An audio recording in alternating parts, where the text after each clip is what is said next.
सभी दर्शकों का स्वागत है। हमारे साथ मौजूद हैं सांसद कुरुक्षेत्र लोकसभा नायब सिंह सैनी और उनके साथ पूर्व विधायक कुलवंत बाजीगर। उनके आवास पर उन्होंने अभी थोड़ी देर पहले उपस्थिति को संबोधित किया था। पहले तो आपका स्वागत है नायब सिंह सैनी जी। थैंक यू, धन्यवाद, नमस्कार जी सर, एक तो जो वैसे तो लगभग कार्यक्रम हमने लाइव किया था उसमें पता ही चल गया कि जेपी नड्डा जी आ रहे हैं। हमारे दर्शकों को क्या कहना चाहेंगे और क्या आप पंजाब केसरी के जरिए संदेश देना चाहेंगे?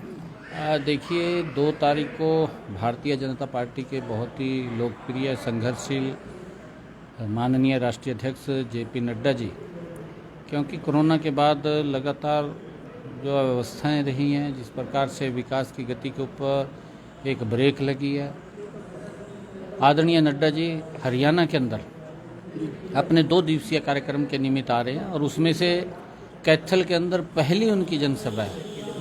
और माननीय हमारे प्रदेश अध्यक्ष ओम प्रकाश धनखड़ जी ने इस बात को जब हमें बताया तो हमने कहा कि हम डट करके आदरणीय नड्डा जी का स्वागत करेंगे। कैथल के अंदर वो कैथल के बीच में आ रहे हैं, हमारी कुरुक्षेत्र लोकसभा में आ रहे हैं।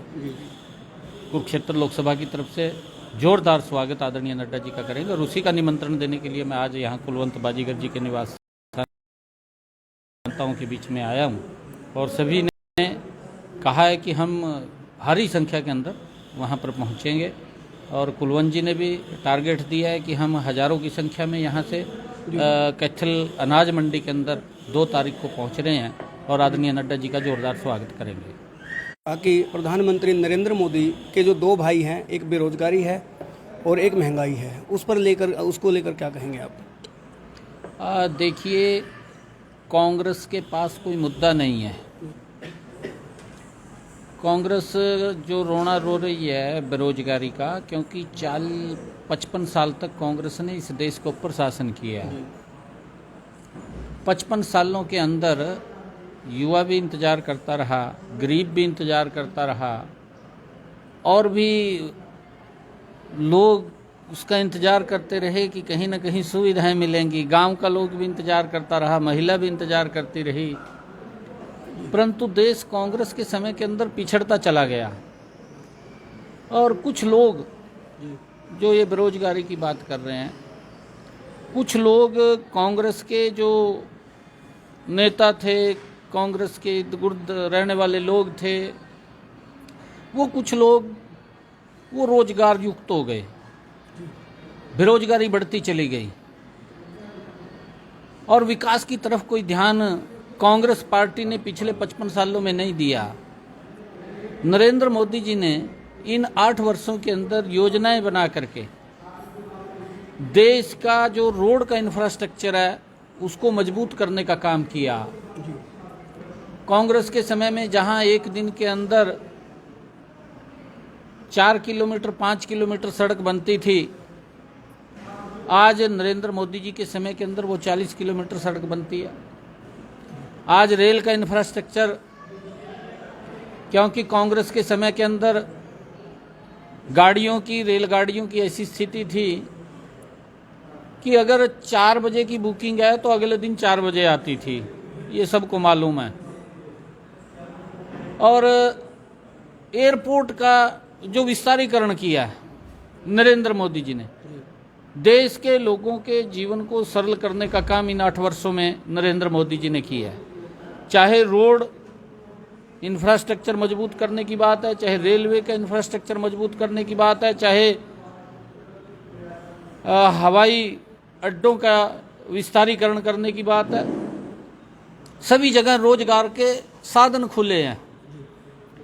इतना जबरदस्त रोजगार नरेंद्र मोदी जी ने खड़ा किया है, परंतु उस रोजगार से कांग्रेस के समय के अंदर हमारा युवा वंचित था।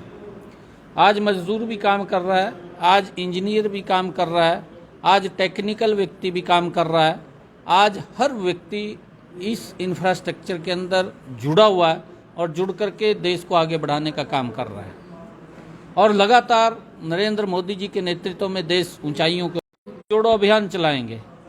एक तरफ कांग्रेस जोड़ो अभियान चल रहा है, दूसरी तरफ कांग्रेस तोड़ो अभियान शुरू हो गया है। कांग्रेस के बड़े बड़े नेता जो बड़ा विश्वास कांग्रेस पे करते थे, आज वो विश्वास करना छोड़ गए हैं, क्योंकि व्यक्ति इंतजार करता है। 55 साल तक उन लोगों ने इंतजार किया और इंतजार के बाद आज उनको लगने लगा कि कांग्रेस पार्टी में आज कुछ नहीं है। जो वो योजना बनती है और देश के विरोधी योजना बनती है, वो युवाओं के विरोधी योजना बनती है, वो गरीब के विरोधी योजना बनती है। नरेंद्र मोदी जी ने चाहे आयुष्मान कार्ड है, चाहे प्रधानमंत्री आवास योजना है, चाहे जनधन खाता है और चाहे प्रधानमंत्री किसान सम्मान निधि है, हर योजना के माध्यम से व्यक्ति को जोड़ने का काम किया और उसको मजबूत करने का काम नरेंद्र मोदी जी ने इन 8 वर्षों में किया है। सर, एक आरोप और लगता है कांग्रेस के बड़े नेताओं 5 मिनट में हाँ जी, 5 मिनट जी, कांग्रेस के नेताओं की तरफ से एक आरोप ये भी लगता है कि ईडी का दुरुपयोग किया जाता है केंद्र सरकार द्वारा। देखिए, आप रिकॉर्ड उठा करके देख लीजिए, कांग्रेस की सरकार थी उसके समय में भी, क्योंकि ये स्वतंत्र एजेंसी है, ईडी तब भी छापे मारती थी, परंतु तब ईडी को दबा दिया जाता था।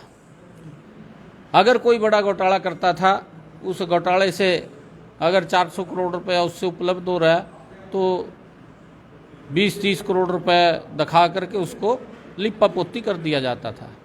परंतु आज अगर कोई भ्रष्टाचार में लिप्त है, जो कोई दोषी है, उसके खिलाफ ट्रांसपेरेंसी आधार के ऊपर कार्रवाई की जा रही है, उसके ऊपर कोई दबाव नहीं है। जी, तो देखिए, सांसद कुरुक्षेत्र लोकसभा नायब सिंह सैनी से ये खास बातचीत हुई है और उन्होंने जो जिस तरह से पूरे विस्तार पूर्वक जानकारी दी है और पूरी बात हमारे दर्शकों को बताई है, मैं कहना चाहूँगा कि इन्होंने सारी की सारी बात जो है एक ट्रांसपेरेंसी के साथ कही है, एक बिल्कुल स्पष्टवादिता के साथ इन्होंने बात कही है और कांग्रेस के जो आरोप लगते रहे हैं केंद्र पर, उन आरोपों को भी इन्होंने उनका खंडन किया है, प्रधानमंत्री को लेकर या सरकार को लेकर। तो इस तरह की और भी खबरें हम आपको दिखाते रहेंगे। इस तरह की और भी खबरें देखने के लिए आप देखते रहें पंजाब केसरी का कैथल केसरी पेज। गुला चीका से पंजाब केसरी टीवी के लिए कपिल शर्मा की रिपोर्ट।